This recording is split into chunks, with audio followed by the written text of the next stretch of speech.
블레셋 골리앗을 향하여서 분노하는 다윗의 이야기를 들은 어떤 사람이 오늘 말씀해 보니까 사울에게 그 말을 전달합니다. 지난주 말씀에서 엘리압은 그 말을 듣고 야, 너 굉장히 교만하다, 네 마음에 악함이 있다라고 평가절하했지만 다윗의 이야기를 들은 한 사람은 그 이야기를 듣고 사울에게로 다윗의 이야기를 전달합니다. 그리고 그 이야기를 들은 사울은 다윗을 불러서 그를 만납니다. 사울은 지금 블레셋과의 전쟁 대치 상황에서 많은 재물 그리고 그의 딸을 그에게 주고 또 세금 감면이라는 엄청난 파격 대우를 약속할 만큼 이 블레셋과의 전쟁에서 승리하기를 간절히 원하고 있는 상황이었습니다. 지푸라기라도 잡고 싶은 그 심정에 놓여진 사울에게 다윗의 이 이야기는 그래 한번 만나보자, 한번 이야기나 들어보자 뭐 할 정도로 꽤 긍정적인 사인이었습니다. 그래서 사울을 만난 다윗은 사울에게 이렇게 이야기합니다. 오늘 말씀 32절 같이 봉독해 봅니다. 시작. 다윗이 사울에게 말하되 그로 말미암아 사람이 낙담하지 말 것이라 주의 종이 가서 저 블레셋 사람과 싸우리이다 하니. 이 다윗의 이야기에 세 가지 핵심적인 내용을 담고 있습니다. 먼저 첫 번째는 사울에게 골리앗으로 말미암아 낙담하지 말라고 권면하고 있고, 두 번째는 주의 종 곧 다윗 자신이 골리앗에게 가겠다라는 겁니다. 그리고 세 번째는 골리앗과 자신이 싸우겠다라고 이야기합니다. 이 다윗의 이야기를 들어보면 뭔가 좀 이상한 거 혹시 느껴지십니까? 지금 다윗은 어린아이입니다. 그리고 사울은요 왕이에요. 그럼 누가 누구를 보호해야 되고 누가 누구를 위로해야 됩니까? 왕이 백성을 보호해야 되고 왕이 백성을 위로해야 됩니다. 그런데 지금 바뀌었어요. 입장이 바뀌었어요. 어린 다윗이 오히려 왕을 위로하고 있고 어린 다윗이 왕을 보호하겠다라고 이야기하고 있습니다. 그러니까 보호해야 될 대상자와 보호받아야 될 대상자가 완전 바뀐 거예요. 왜 이런 역전 상황이 벌어졌냐면 이미 하나님은요 이스라엘에 대한 주권이 사울에게서 다윗에게로 옮겨졌음을 성경을 통해서 보여주고 있는 겁니다. 표면적으로는 아직 다윗이 왕이 아니에요. 그리고 나이도 어립니다. 그러나 하나님께서 그 주권을 다윗에게 주셨기 때문에 이제는 다윗이 위로하고 보호하는 역할을 감당할 자다라는 것을 성경이 말씀해주고 있는 겁니다. 그러니까 표면적으로는 리더는 아니지만 이미 다윗은 영적 리더로 부르심을 받았고 세우심을 입은 자였습니다. 여기서 우리가 알 수 있는 중요한 사실은요, 영적 리더는 나이와 상관없다는 거예요.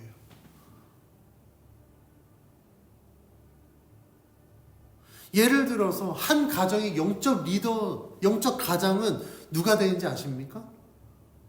아빠가 아니에요. 엄마가 아니에요. 그 가정에서 가장 먼저 예수를 믿은 사람이 그 집안의 영적 가장이 됩니다. 그래서 제가 주일학교 사역을 할 때 주일학교에 보면 이 어린아이들, 초등학교 1학년인데도 그 집안에서 혼자 예수 믿는 아이들이 있어요. 그럼 저는 그 아이들에게 늘 강조했습니다. 너희가 너희 집안의 영적 가장이다.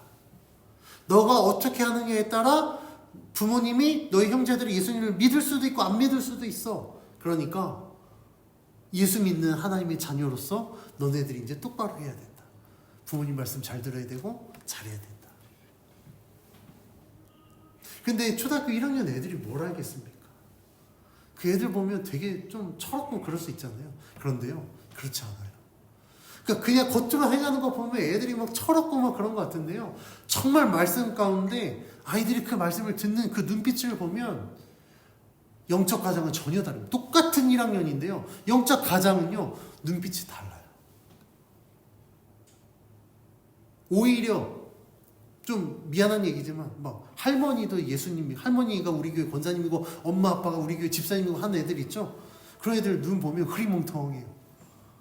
지네가 원해서 온 게 아니거든요. 엄마 아빠 할머니가 억지로 끌고 왔으니까. 근데 영적 가장은 달라요. 그리고 그 아이들 기도시켜 보면요, 정말 가족 구원을 위해서 얼마나 열심히 기도하는지 모릅니다. 그러니까 하나님의 이 영적인 그 위계 질서는요, 우리의 육신의 이런 나이, 뭐 어떤 커리어랑 전혀 상관이 없습니다.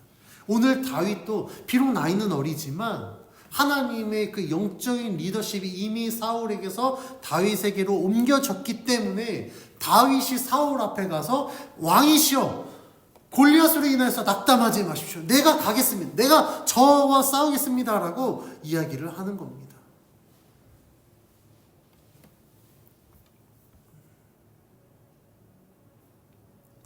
이러한 그 영적인 리더십은요, 하나님이 세우시면 그 리더십을 가지고 하나님의 일들을 감당하는 겁니다. 뭐 저를 예를 들면 제가 이제 더한밝은 교회 개척하고 지금 담임 목사로 목회하고 있습니다. 만약에 제가 이제 제 주변에 개척한 목사님들을 보면 주로 이제 청년들 데리고 개척 많이 합니다. 청년부 사역했으니까. 근데 제가 이제 주변의 목사님들하고 이야기하면서 굉장히 좀 특별한 이력으로 개척을 했다. 왜냐면 저는 청년부 안 해봤고요, 교구 사역도 안 해봤어요. 정말 청년부 너무 해보고 싶었는데 하나님이 안 맡기시더라고요.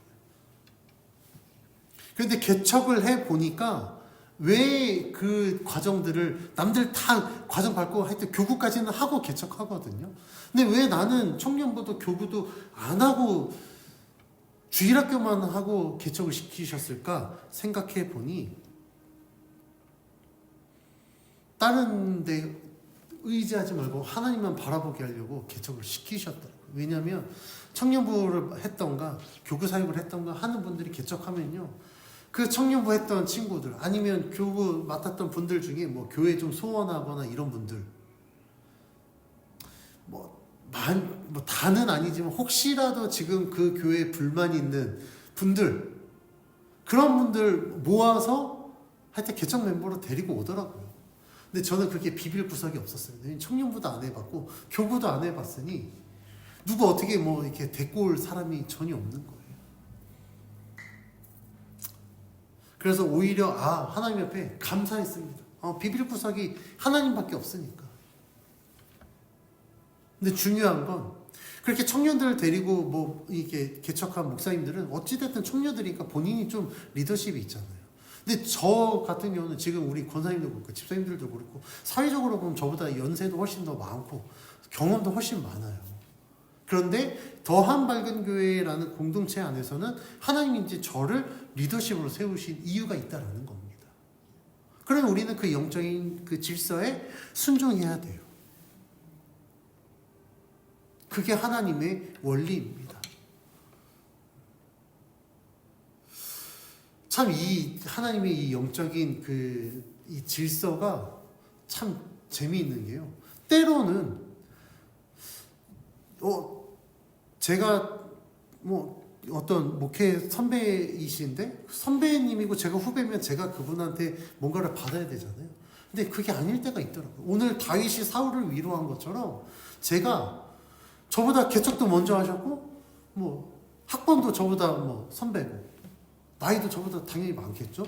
근데 제가 때로는 그 목사님을 위로할 때가 있어요. 최근에 한 그 목사님이 저희 이제 기뻐감찰의 목사님이신데 교회가 좀 어려움을 당했어요. 교회 성도 한 절반이 나갔습니다. 한 30명 모이는 교회인데 절반이 나가는 15명밖에 안 남은 거예요. 그래서 목사님이 너무 막 힘들어하시고 좀 어려워하셔서 제가 그 목사님과 교제하면서 제가 그 목사님께 이렇게 위로했습니다. 목사님 교회는 성도 절반이 나가도 저희 교회의 5배입니다. 목사님 지금 절반이 나갔음에도 불구하고 5분의 1밖에 안 되는 교회에 목사님 저도 버티는데 절반이나 나갔어가 아니라 우리는 더한밝은 교회 5배나 되는 교회구나. 이걸로 위안을 삼으십시오. 제가 그 목사님 굉장히 많이 위로해드리고 있거든요. 그런데 목사님이 실제로 많이 위로를 받고 있다고 하시더라고요. 그래서 그 목사님이 저한테 그 이야기를 하셨습니다. 참 목사님이 저보다 나이도 어리고 그런데 어떨 때 보면 목사님이 저보다 어른인 것 같아요 라고 말씀을 하시더라고요. 그래서 목사님, 제가 뭐 잘났겠습니까? 하나님이 부족하지만 저를 통해서 목사님을 위로하신 것이지 제가 한 거 아닙니다.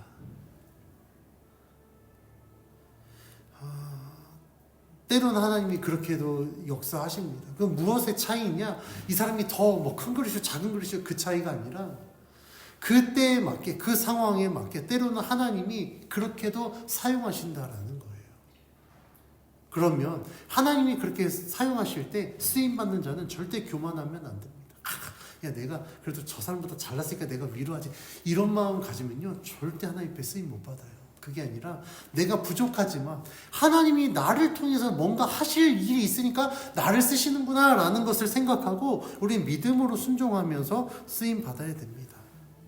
그러면 하나님은 어떤 사람을 영적 리더로 사용하실까? 가장 중요한 사실은 방금 말씀하는 것처럼 하나님 앞에 겸손해야 돼요. 내가 잘나서 쓰임 받는 거 아닙니다. 하나님이 나를 쓰시는 거예요. 그럼 내가 쓰임받는 가운데 내 능력이 아니라 하나님의 능력으로 내가 쓰임받는다는 사실 우리는 반드시 기억해야 됩니다. 그리고 두 번째는 믿음으로 순종해야 됩니다. 하나님은요 순종하는 자를 사용하십니다. 말씀하셨을 때 불순종하는 자 하나님 절대 쓰시지 않아요. 아무리 많은 능력 갖고 있어도 하나님께 불순종하는 자는 주님 앞에 쓰임받을 수 없습니다. 하나님은요 말씀하셨을 때 아멘 제가 그렇게 하겠습니다라고 믿음으로 순종하는 자를 하나님은 반드시 사용하십니다. 그래서 하나님께 쓰임받는 자에게는요 겸손함과 믿음의 순종이 있어야만 하나님 앞에 쓰임받을 수 있습니다. 다시 본문으로 돌아와서 지금 다윗이 자신을 위로하고 있는 이 사울이 다윗의 이야기를 듣고서 본문에 나와 있지 않지만 지푸라기라도 잡고 싶은 심정으로 다윗을 불렀는데 이 꼬맹이가 너무 허무맹랑한 소리를 하니까 좀 콧방귀 꼈지 않았을까 싶어요. 그래서 33절에서 사울이 이렇게 얘기합니다. 33절 같이 봉독합니다. 시작. 사울이 다윗에게 이르되 내가 가서 저 블레셋 사람과 싸울 수 없으리니 너는 소년이요 그는 어려서부터 용사임이니라. 사울이 이야기해요. 야, 니 같은 꼬맹이가 뭘 하겠니? 이렇게 지금 이야기하고 있는 거예요. 지금 너가 상대하겠다고 한 저 골리앗은 어려서부터 군사로 용사로 훈련받은 자야. 근데 너는 아니잖아. 나이도 어리고 넌 훈련도 안 받았고 너는 골리앗 이길 수 없어 라고 이야기해요.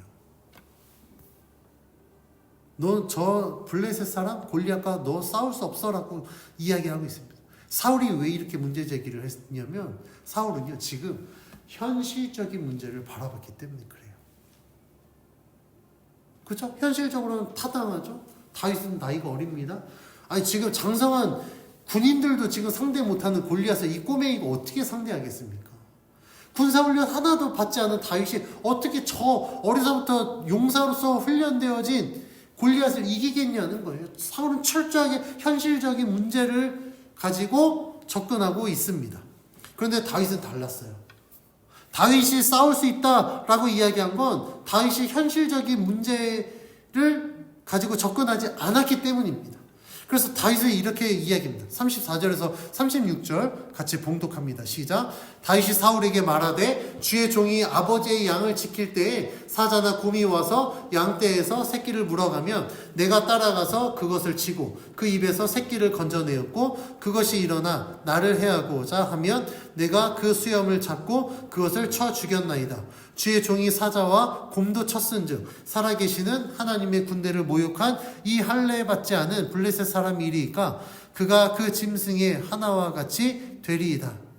다윗은 사울과 다른 관점으로 접근을 합니다. 그래서 자신이 양을 지킬 때 사자나 곰을 물리친 경험을 강조합니다. 사자와 곰이 양떼에서 새끼를 물어가면 자신이 따라가서 그것을 치고 그 입에서 새끼를 건져내었고 사자와 곰이 다윗 자신을 공격하려고 할 때 다윗은 그 수염을 잡고 그들을 쳐 죽였다라고 이야기를 합니다.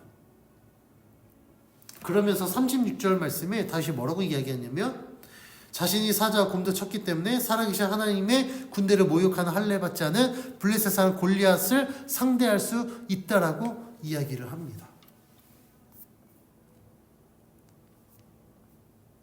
표면적으로 보면 야 곰하고 사자랑 골리앗은 달라라고 이야기할지 모르겠어요. 근데 또 어떻게 생각해 보면 곰과 사자가 골리앗보다 상대하기 더 어렵지 않을까라고 생각도 듭니다. 왜냐면 야생이니까요. 그런데 이 다윗은요, 내가 그것들을 상대했던 경험이 있기 때문에 골리앗을 내가 상대할 수 있다라고 이야기를 하고 있습니다. 왜 이렇게 이야기했냐면 다윗은요, 즉 골리앗을 내가 이 목초지 들판에서 상대했던 곰이나 사자와 같은 존재로 여겼던 거예요. 이스라엘 군대는 우리가 상대할 수 없는 너무나도 장대하고 힘센 블레셋의 용사로 골리앗을 인지했지만 다윗은요, 골리앗 내가 때려잡았던 사자와 곰과 같은 존재야라고 인식을 하고 있는 겁니다. 다윗이 이렇게 이야기한 것은 하나님을 통한 자신감이 있었기 때문입니다. 자, 이스라엘 백성은 어떤 백성입니까? 하나님의 언약 백성입니다. 하나님의 언약 백성이라는 건 하나님이 그들을 보호하시고 지켜주신다는 걸 의미해요. 블레셋은 어떤 족속입니까? 언약 밖의 백성이에요. 전혀 하나님과 상관없는 백성입니다. 다시 말하면 다윗에게는 그를 지키겠다고 약속하신 하나님이 함께 하시고, 골리앗에게는 그냥 육적인 힘만 있을 뿐 하나님이 존재하지 않았기 때문에 다윗은 그 믿음의 담대함으로 이렇게 고백할 수 있었던 겁니다. 다윗의 의지는요, 이 결단은요, 절대 무모함이 아닙니다. 왜냐하면 하나님이 함께 하신다라는 믿음이 근거가 되기 때문입니다. 그래서 다윗은 37절에 이렇게 이야기합니다. 37절 같이 봉독합니다. 시작. 또 다윗이 이르되 여호와께서 나를 사자의 발톱과 곰의 발톱에서 건져내셨은즉 나를 이 블레셋 사람의 손에서도 건져내시리이다. 사울이 다윗에게 이르되 가라, 여호와께서 너와 함께 계시기를 원하노라. 아멘. 이 사울이 이야기한 현실적인 문제로 인하여서 너는 할 수 없어라고 이야기했을 때 다윗이 나는 갈 수 있습니다라고 이야기했던 이 믿음의 근본이 37절에 기록되어 있습니다. 다윗이 이야기하지 않습니까? 하나님께서 나를 사자의 발톱과 곰의 발톱에서 건져내셨다. 이전에도 건져내신 그 하나님께서 지금 저 블레셋 사람의 손에서도 동일하게 건져내실 것이다 라는 믿음의 확신이 있었던 겁니다. 다윗에게. 그러니까 이전에 역사하신 하나님이 지금도 동일하게 역사하시기 때문에 나는 그 대상이, 내가 싸우는 상대가 사자나 곰이나 블레셋의 골리앗이나 다 똑같다라고 이야기하는 거예요. 상대가 어떻든지 전혀 상관이 없어. 왜냐하면 어떤 상대로부터 하나님은 나를 지켜주셨고 지켜주시기로 약속하셨기 때문에 그 믿음으로 다윗은 나아가는 겁니다. 그래서 골리앗을 두려워하지 않는 거예요.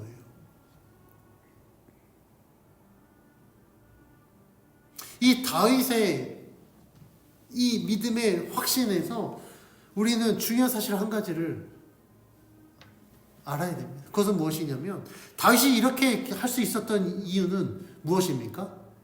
이전에 이미 사자의 발톱과 곰의 발톱으로부터 자신이 보호받은 은혜를 경험했기 때문입니다. 그러니까 하나님의 그 보호하심을 이미 경험했기 때문에 그 경험을 통하여서 믿음의 확신을 가질 수 있었던 거예요. 그러니까 우리도 동일합니다. 우리가 하나님의 은혜를 경험해야만 우리도 믿음을 가질 수 있습니다. 내가 직접 경험하지 않고 아무리 많은 설교를 듣고 아무리 많은 성경 공부를 했을지라도 이런 상황 가운데 다윗과 같이 담대함으로 나아갈 수 없습니다. 머리로 아는 것은요, 한계가 있어요. 그런데 내가 정말 하나님의 은혜를 직접 경험하면 이전에 그 경험했던 하나님의 그 은혜를 내가 붙들고 있기 때문에 지금의 상황에서도 어려움이 있어도 그것을 극복하고 이겨낼 수 있습니다.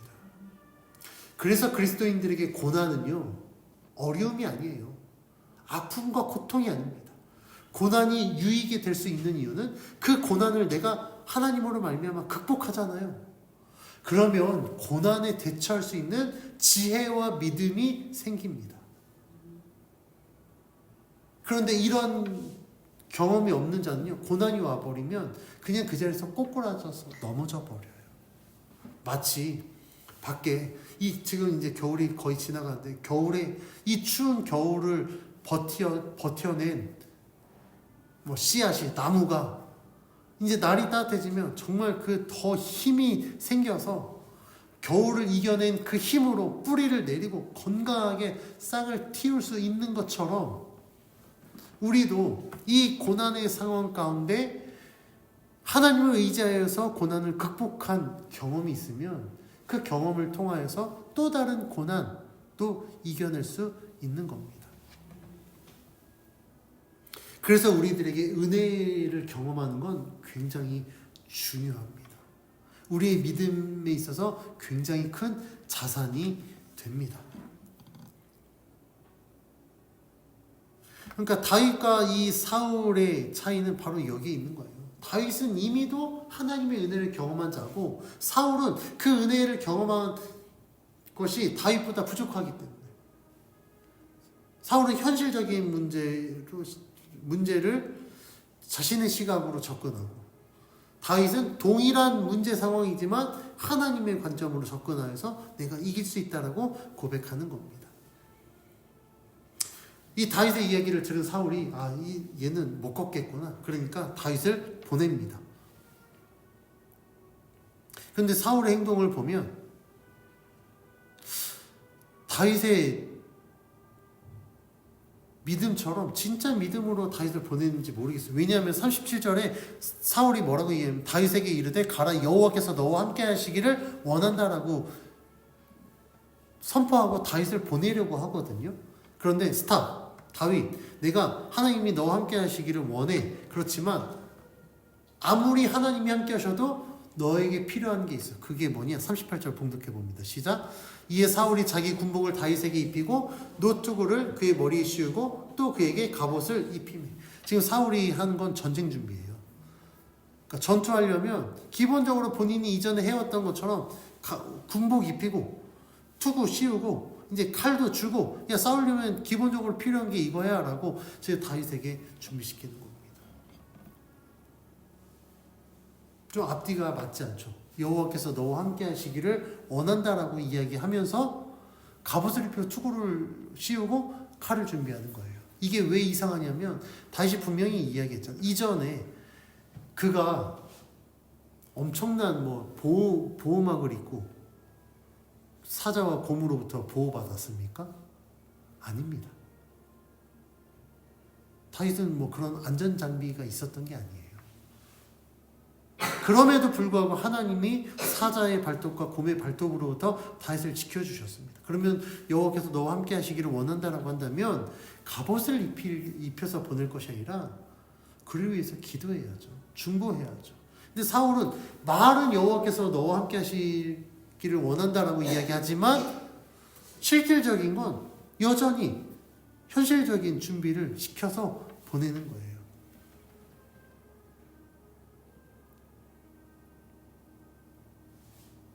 물론 하나님을 믿는다고 해서 현실적인 모든 부분을 다 배제하라는 말이 아닙니다. 그러니까 현실적인 걸 한다고 해서 저 사람 믿음 없어 이렇게 말씀드리는 게 아니에요. 중요한 건 우선순위가 뭐냐는 겁니다. 똑같이 현실적인 준비를 하지만 하나님 앞에 기도하고 하나님께서 준비시키시는 가운데 그런 것들을 준비하는 건 전혀 문제가 되지 않아요.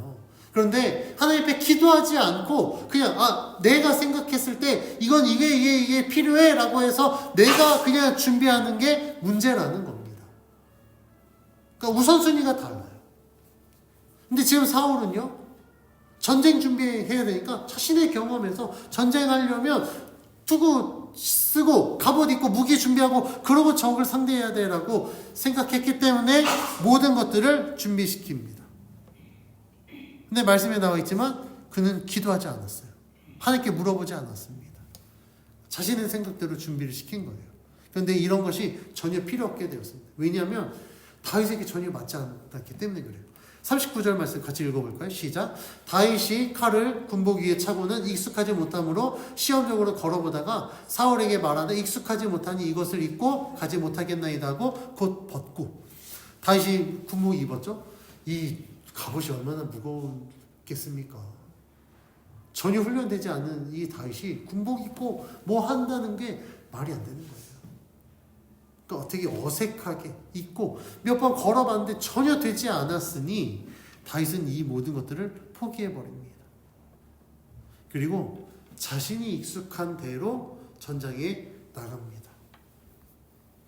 다윗은 사울이 제안했던 갑옷 이런 모든 일반적인 전투 준비를 다 내려놓고 자신만의 방법으로 전투를 준비합니다. 그 내용이 40절에 기록된 40절 같이 봉독해 봅니다. 시작.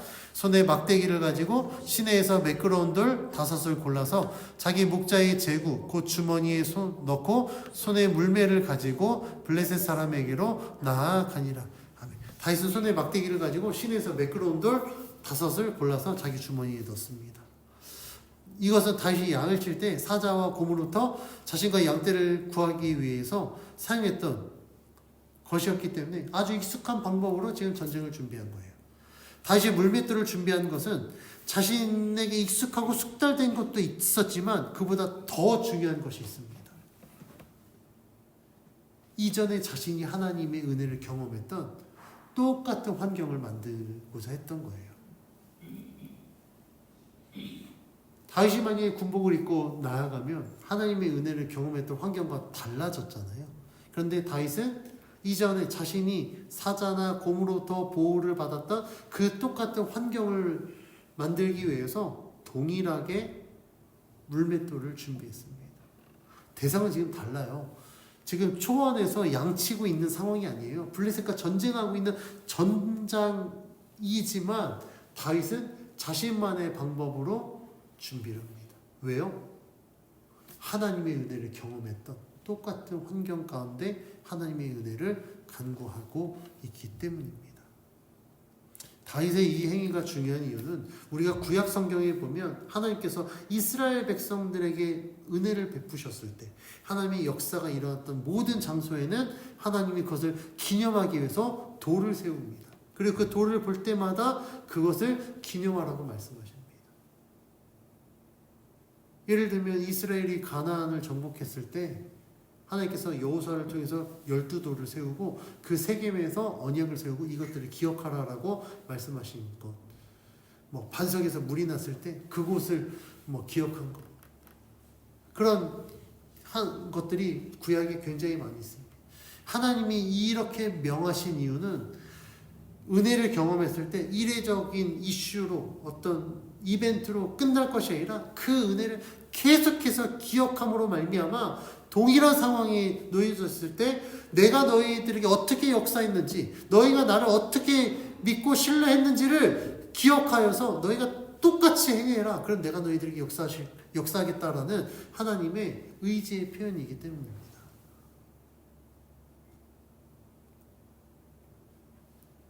그러니까 우리가 은혜를 경험하고 그 은혜를 기억하는 건 굉장히 중요해요. 은혜 경험했으니까 이렇게 했구나. 까먹어버리면요. 또 어려움이 다가왔을 때 그 어려움을 이기지 못합니다. 그런데 은혜를 기억하는 자는요. 그럴 때 내가 하나님 앞에 어떻게 기도했고 어떻게 순종했고 이것들을 마음속에 간직하고 있으면 또 다른 상황에서 그렇게 기도하고 그렇게 하나님께 순종합니다. 그럼 하나님은요. 여전히 동일하게 역사하실 것입니다. 다윗은요 골리앗이란 엄청난 위력을 소유한 상대와 전투를 하면서 칼이나 갑옷 투구를 선택하지 않았어요. 양떼를 칠 때 사용했던 물맷돌을 취했습니다. 왜냐하면 하나님의 은혜를 경험했던 동일한 환경을 만들기 위함입니다. 그래서 다윗이 37절에 이렇게 고백했죠. 여호와께서 나를 사자의 발톱과 곰의 발톱에서 건져내셨은즉 나를 이 블레셋 사람의 손에서도 건져내실 것이다. 동일한 믿음으로 지금 나아가는 겁니다. 다윗은요, 하나님이 자신을 지켜주셨던 그 은혜를 간직했기 때문에 환경은 바뀌었지만, 상황은 다르지만 지금도 동일하게 하나님이 역사하시고 나를 지켜주실 것이다라는 믿음의 확신이 있었습니다. 그러니까 다윗, 다른 사람들 눈에는 굉장히 무모할 것 같지만 다윗은요, 믿음의 담대함으로 사울에게 낙담하지 마시오. 내가 가겠습니다. 그 남들은 막 두려워서 골리앗이 하하하 하고 모욕하고 막 소리 지르면 무서워서 숨었지만 다윗은요, 지금 네가 감히 여호와의 언약 백성을 모욕해? 우리의 여호와 하나님을 모욕해? 내가 용서하지 않겠어라고 담대히 나아가는 겁니다.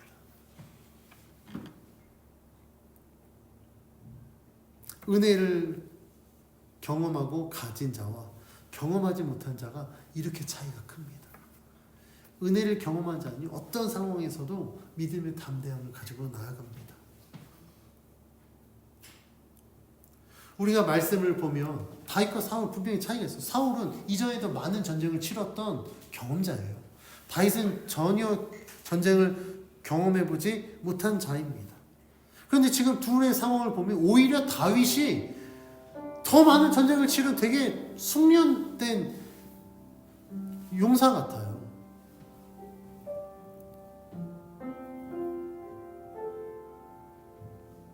무엇의 차이라고요? 믿음의 차이고 은혜를 경험한 차이입니다.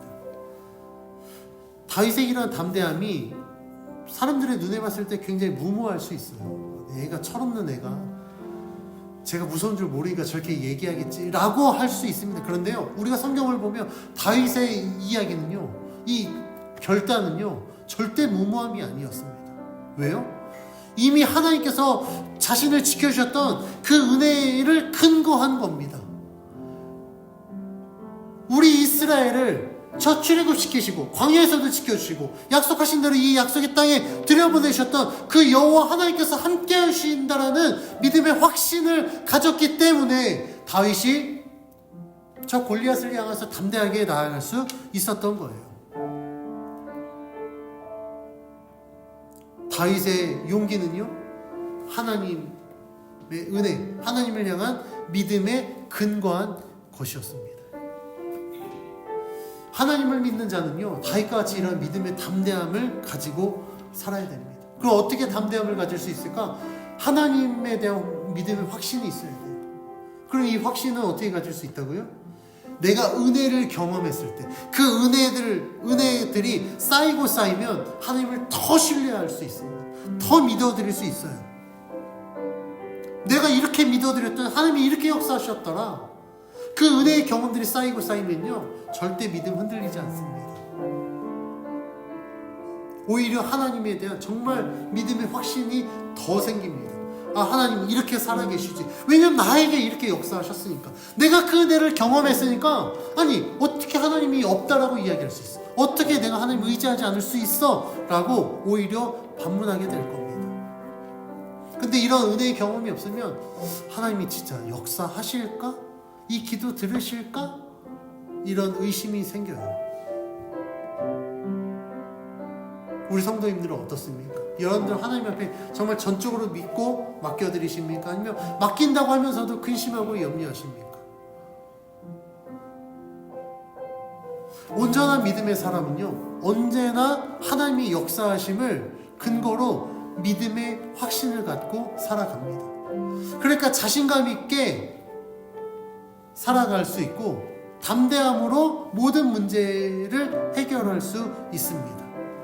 왜냐하면 하나님을 믿고 하나님 앞에 맡겨드리면 하나님이 우리와 함께 해주셔서 그 모든 것들을 해결해 주시기 때문입니다.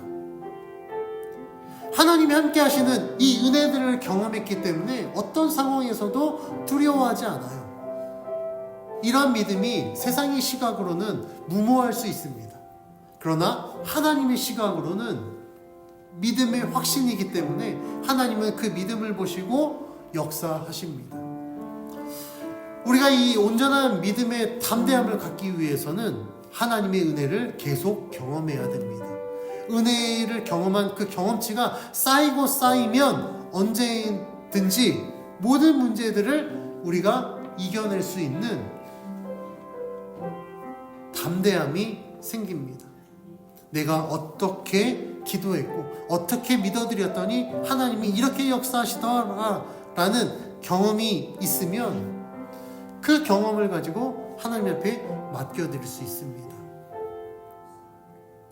어떤 상황에서도 무너지지 않는 믿음, 담대한 믿음, 그 믿음의 근거는 지금까지 우리를 지키시고 우리 삶 속에 역사하신 하나님입니다. 그 하나님은요, 우리들의 이러한 믿음을 통해서 이전에도 역사하신 것처럼 지금도 역사하실 것이고 앞으로도 역사하실 줄 믿습니다. 그래서 우리가 하나님 믿는 거예요. 만약에 우리 성도님들이 하나님 믿는다고 하면서도 똑같이 근심하고 염려하고 있다면 하나님 믿는 프리미엄을 전혀 못 누리는 거예요. 하나님 믿는다라는 것은요, 세상은 근심할 때 우리는 근심하지 않을 수 있는 엄청난 은혜들을 우리가 누릴 자격을 갖고 있다라는 겁니다. 세상은 막 어떤 어려운 상황에 막 두려워서 막 이게 떨고 있을 때 우리는 담대함으로 나아가는 겁니다. 그게 믿음이고요. 그런 믿음을 통해서 하나님이 역사하십니다. 저는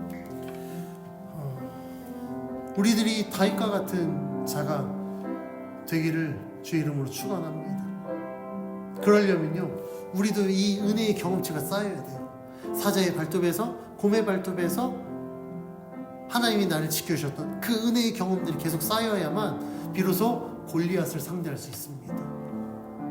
그래서 우리 성도님들이 삶의 자리에서 이 경험치들이 쌓이도록 하나님 앞에 기도하십시오. 매일매일 하나님, 오늘도 하나님의 은혜를 경험케 해주셔서 그 은혜가 쌓이고 쌓여서 정말 내 앞에 골리앗이 맞닥뜨려졌을 때 내가 믿음의 담대함으로 저 골리앗을 상대할 수 있는 온전한 믿음의 사람이 될 수 있도록 나와 함께 하시고 역사해달라고 기도하십시오. 그러면 하나님이 반드시 우리의 삶 가운데 함께 하실 줄 믿습니다.